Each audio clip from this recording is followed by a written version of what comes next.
fa mbola makasika izay taranja alomano zay ihany dia feno de feno ny fandaharam-potoana ho an'ny fédération malagasy ny taranja alomano izay isokatra tsoatsy amin'ny volana oktobra io ny tao-pilomanosana taona 2017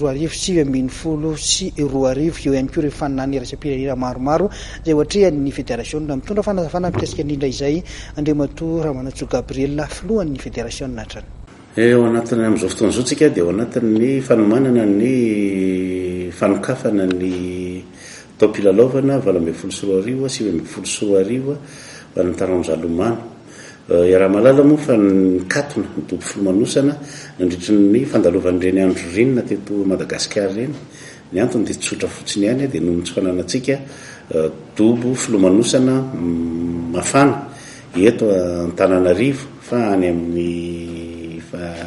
faritra ivelan'ny Antananarivo dia io moa any noho ny toetrandro dia azo lazaina fa mafana foana ny tany fa tsika tsy maintsy nanaraka ny izay ataoko hoe ny toetrandro izay dia tsy maintsy nampanarahana amin'izay ny fandaharam-potoana ny fédération satria ny ligue paritra rehetra dia ligue n'Analamanga manana club spilmano betsaka indrindra eto Madagasikara. Raha ny fisokafan'ny tao-pilalaovana dia noeritreretina any amin'ny faraka amby 20 ny volana oktobra ho avy zao no isokatra ny tao-pilalaovana 2024 sy 2024 ho an'ny taranja alomano izay ialoavan'ny tatitra ataon'ny fédération eo anatrehan'ireo ligue paritra, tatitra ara-moraly, tatitra ara-teknika, tatitra ara-bola mba azahoana n'ilay ataontsika hoe cutus izay manome fahefana indray ny fédération hitatana ny manome fahefana indray ny ekipa ny fédération hitatana an'izany fédération izany mandritra ny ho an'ny tao-pilalaovana manaraka. Ny tena akaiky indrindra angamba raha ho vita io fanokafana io dia ny test de classement après aorianan'ny test de classement izay eritreretina ho atao akoatran'ireny ataontsika hoe coupe de Noël fa ny tena misongadina aorianan'ny test de classement mety indroa izy io alohan'ny atongavan'ny championnat de Madagascar dia ny fampandefasana fandehanan'ny championnat de Madagascar aty amin'ny volana mars. Ny antony dia mba ahafahana manomana sahady an'ireo mpilomantsika ho any amin'ny jeu des Gilles izay anisan'ny iompanan'ny fandaharam-potoanan'ny fédération zany ny fanomanana ny ankizy amin'ny jeu des Gilles dia izay nahatonga ny fédération nanao an'ny ao anatin'ny fandaharam-potoanany aty amin'ny volana mars ny championnat de Madagascar bassin de 50 mètres, ny championnat de Madagascar bassin de 25 mètres dia ao aorianan'ny volana mars zany fédération dia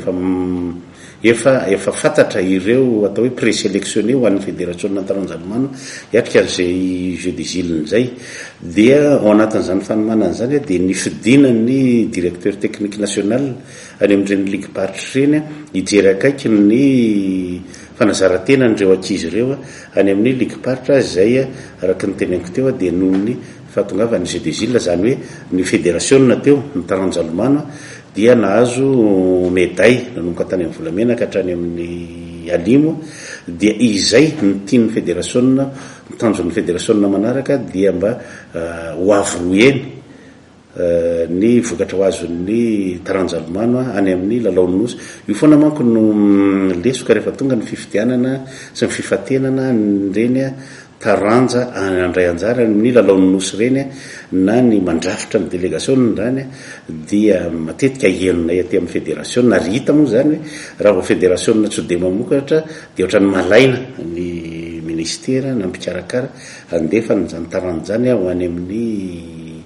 jeu des Gilles dia zay nahatonga ny taranja alomano efa mikarakara an'izao sahady dia toa dia manao antsoavy kely fotsiny hoe io any araka le fateneniko teo ny fotodrafitrasa. Raha eo ny fotodrafitrasa dia